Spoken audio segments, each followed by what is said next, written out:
really don't have a lot of time to make this video, but if you're watching this, then it got up at some point, so that's all that matters. In addition to that, you're gonna get 3 KDs in a row because I am making a video today, and then it's Challenge Friday tomorrow, and then next week I'm going to Toronto, so I won't be around on Thursday, or at least I won't have access to the internet, so I've switched with James, so you're gonna see me on Monday again, and for that reason I'm gonna try and keep this short, because I don't want you to get sick of me. So, number 1, people are wonderful. I love people, you have no idea. I'm generally an introvert in that I like spending a lot of time on my own with myself, but I do really enjoy being out in public, and I love watching people and seeing how they react in different situations, and especially seeing how they react in situations where something happens that is unexpected, like Improv Everywhere. You should go watch Improv Everywhere because they show you just how fascinating people are. On to school systems, because I have a lot to say about school systems, or at least a little bit. As Spencer mentioned on Tuesday, I did IB, and hang on a minute.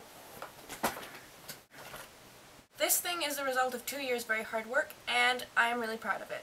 To be fair, I don't know that much about AP, except that IB is better than AP, but that's a given. But judging by what I know about IB from my own experience, I kind of disagree with James on most points. I don't think that honors AP IB classes are useless because I think that a certain type of person gets quite a lot out of them. That certain type of person being a bright person who is very academically inclined. And so maybe that's not James, and one thing I did learn over my 2 years in IB is that it's not for everyone, and that's perfectly okay. But I don't think the fact that they're not for everyone makes them categorically useless. I know that I learned a lot about myself and my study habits and also the world around me through IB. Mostly my study habits. There's a lot of work. And I really feel like it's prepared me very well for university simply because I know how I need to work. I know that I need to write stuff down over and over again for it to get stuck in my head. I know that if I need to cram for an exam, I'm going to get up at 4 as opposed to staying up till 1. I know that I'm a good test taker. And that last thing is the key point I think about why IB worked so well for me was because I am a good test taker. So much of your IB results are based on the final exams that you have to be a good test taker or you're just not going to perform well. I'd also like to disagree nicely with James's point about not having time for independent thinking. One of the big things about doing IB is the community, and that you're all in this together, and that you all have this cartload of work that you have to get done. And so of course the sleep, good grades, social life triangle does get bandied around quite a lot, but I have to say, I never really liked it. And maybe it's just because I'm a really good, balanced person or something, but I didn't actually find that my social life suffered all that much. And maybe this is just because of the school I went to, but I definitely found that I was more involved at my IB school than I was at the school I'd been at before. And sure, I was tired a lot of the time, and sure, during the lead up to exams, I didn't really leave my room, but on the whole, I didn't find that that triangle stood true for me. For the record, I did get quite good grades.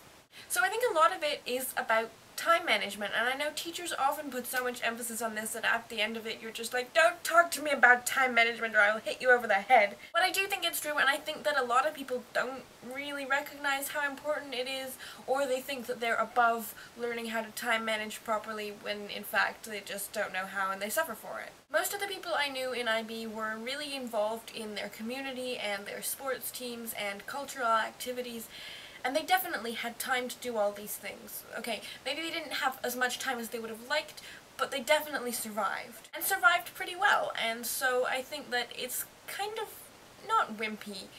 It's kind of giving up to say that you can only pick grades, social life, independent thinking, or sleep. Because if you're organized and motivated, I really think that you can do them all. And so if you are a reasonably bright and quite academically inclined person, I think you can get a lot out of IB and AP classes, just because there is more stuff for you to do, so you get pushed more. And going back to James' thing about independent thinking, I actually found that I thought more independently when I was doing IB than beforehand, and I think this was just because the stuff I was learning was so much more interesting.